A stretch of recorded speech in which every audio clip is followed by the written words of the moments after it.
La saison des carnavals va démarrer et les sorcières sont toujours très présentes dans nos cavalcades et je me suis demandé pourquoi.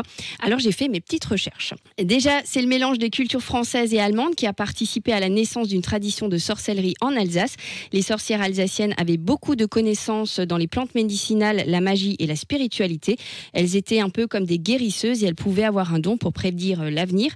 Le carnaval est une période où on chasse les mauvais esprits, on fête le passage de l'hiver au printemps. Il y a beaucoup de rituels qui existent et c'est donc une période assez mystique et les croyances liées à la sorcellerie sont donc très présentes durant le carnaval. Il paraît qu'il y a deux types de sorcières. Oui, il y a deux types. D'abord, les Handstrop, des personnages assez effrayants avec des masques terrifiants qui incarnent les forces maléfiques et les esprits malfaisants qu'on veut chasser. On connaît toutes ces sorcières qui nous font sursauter pendant les défilés. Et puis, il y a les types Vokus. Eux, ce sont les gentils qui symbolisent la protection et la guérison, comme les bonnes sorcières guérisseuses qui nous veulent que du bien. Alors j'ai découvert aussi qu'il y a plein de lieux en Alsace liés à la sorcellerie. Oui, il y a le château du Haut-Königsbourg qu'on connaît tous plutôt bien et on raconte que les sorcières se retrouvaient souvent autour du château pour leur rituel mystique.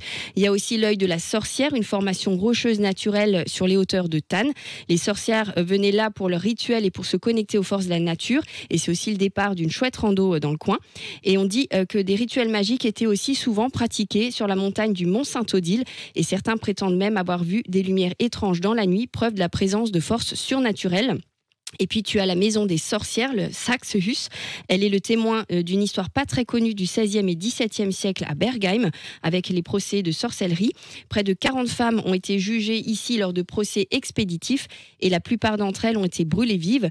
La maison des sorcières invite aujourd'hui à découvrir ce passé sombre de notre histoire, à en savoir plus sur l'histoire de la sorcellerie en Alsace et à s'interroger sur l'intolérance et l'exclusion d'aujourd'hui. Et il y a aussi plein de légendes, d'histoires de sorcières en Alsace. T'as pas le temps de tout nous raconter ce soir, sinon ce serait une émission spéciale. Mais allez faire un tour sur le blog de Céline, unefilleenalsace.com. Elle vient de sortir un article qui est très complet sur les sorcières en Alsace et vous la retrouvez également sur les réseaux. Merci beaucoup Céline et bonne semaine, bonne soirée. Merci, bonne soirée, à la semaine prochaine.